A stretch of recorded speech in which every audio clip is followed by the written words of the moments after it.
Welcome and thanks for joining us. My guest today is Kevin Kelly, the chairman and CEO of Arcfield. Kevin, it's great to have you on the program. Glad to be here. And we're obviously here to talk today about geopolitical competition and the implications for the national security community and how they build systems. The White House issued a new national security strategy just a few months ago, kind of laying out some of those terms of this kind of renewed geopolitical competition. What are the big challenges that you're seeing facing the defense and intelligence communities today? I think one of the biggest challenges as we look at the changing threat over the past 20 years, let's say, moving from a focused war on terror in an asymmetric warfare environment to the near-peer threat. The President announced and Secretary of Defense announced a shift, a pivot to the Asia-Pac region from the Middle East, as well as focusing on well-funded near-peer adversaries. So think Russia, China, North Korea, Iran, and others, which is different than a detached asymmetric war on terror. And so from a defense and intelligence community, if you think about 20 years of investment, building systems, doing engineering, setting up for deployments, the whole logistics chain for one theater in a different type of warfare environment to what we're changing to, what the shift is all about, it's a big challenge for the industry as a whole. Got it. So kind of this shift from this counterterrorism fight to something more of a great power competition as it's kind of laid out in some of those strategies. So how would you say the Defense Department needs to engineer, build, and test the systems that it's relying on to kind of deter adversaries and, if necessary, go to war in the future? Sure, yeah. And so the engineering side and preparing for war, ideally we avoid that. We always talk about at Arcfield getting as far left of boom as possible. That's our job to keep the bad thing from happening. Right. But should it happen, we have a role to play, and that's to create a technological unfair advantage. So if you think about engineering for those solutions, you think about the war on terror, it was a very close combat scenario. You have forward deployments, you have encampments, you have systems that are engineered and designed to be man-packable in theater, to be a payload on a UAV, to be vehicle-mounted, and in the battlefield and collaborative and working with one another with some overhead communication support. Now think about the shift to the near-peer threat. The likelihood of us being in close combat is not very good. So how do you communicate? How do you surveil? How do you deploy systems? How do you control weaponry from a great distance?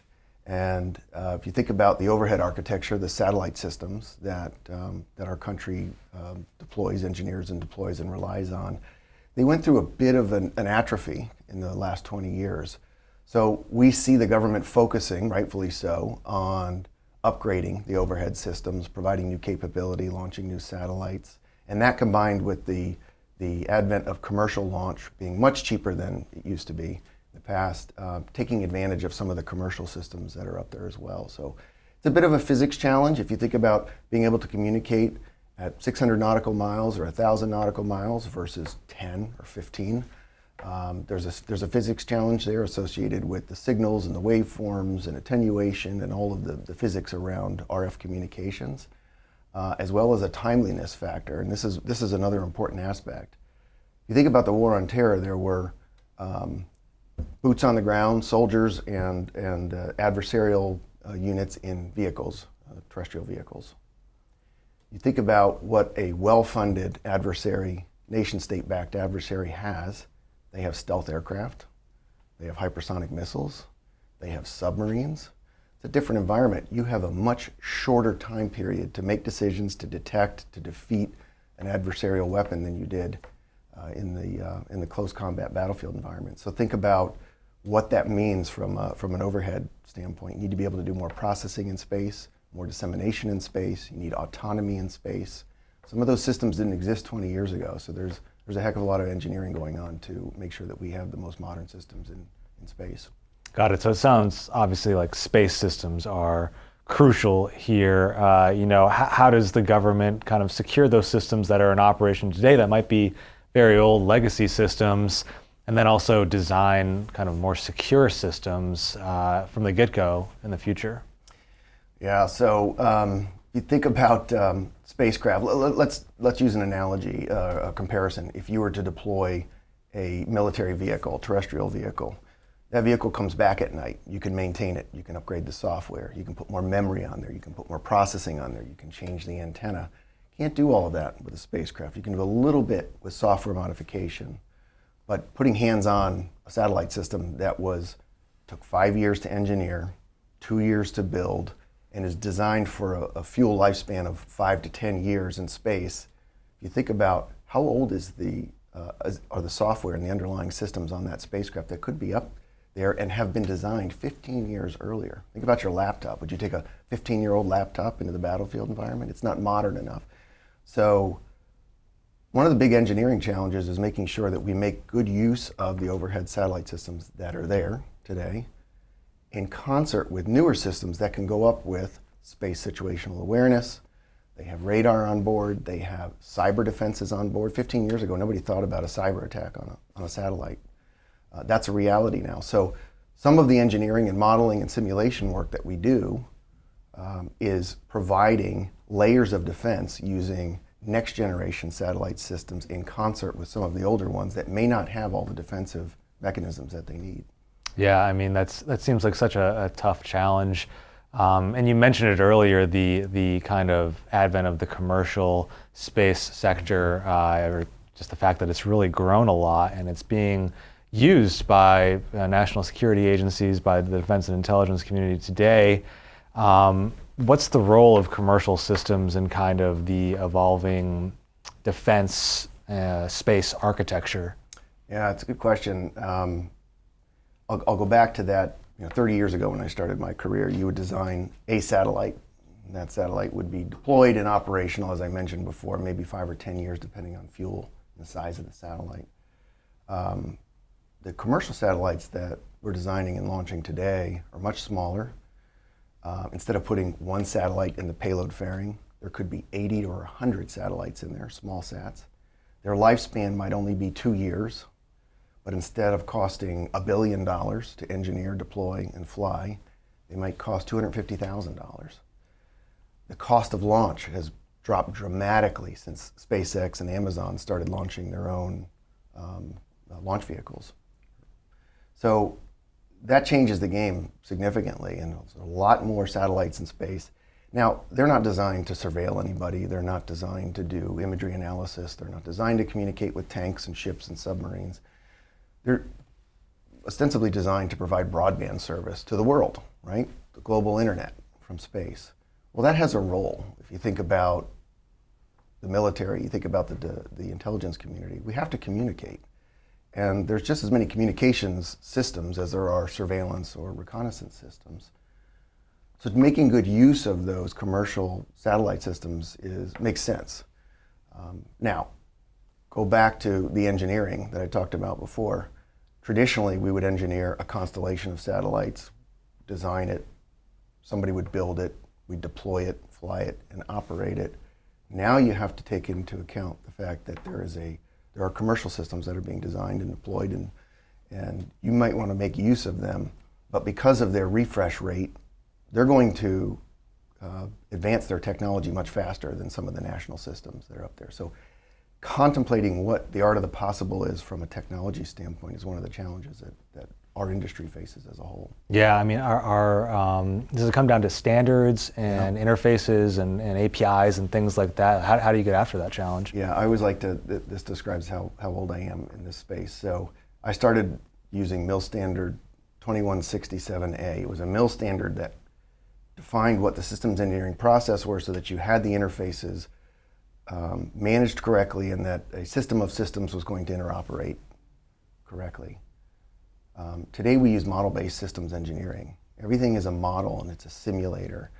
And whereas in the past we used to design things sequentially, this, then this, we do system requirements review, PDR, CEDAR, preliminary design review, critical design review, factory acceptance tests, everything in kind of a waterfall sequential. And that's really what led to that development time frame. We have to do things much faster now. So we do concurrent engineering. Everybody builds their modules simultaneously. And we have digital models that we input all of that data into to make sure that the systems are going to interoperate with one another, and we can still control those interfaces. So at Arcfield, we invest in our MBSE, or model-based systems engineering infrastructure. It's part of our ongoing R&D. We train our people in how to use that, and it is a really enabling function that didn't exist 20 or 30 years ago, but is absolutely critical now to hasten the pace of development.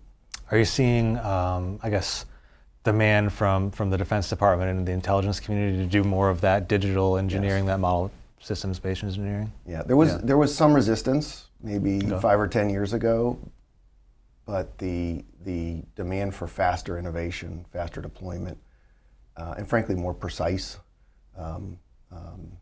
systems has really driven the adoption of model-based systems engineering and digital engineering. Got it. I mean, how do you ensure, as in this kind of faster development cycle, how do you minimize the risk of failure? Because I assume as you kind of try to go faster, you're taking on more risk in terms of these complex systems potentially failing in some way. You know, there's a technology answer to that, and there's a people answer to that.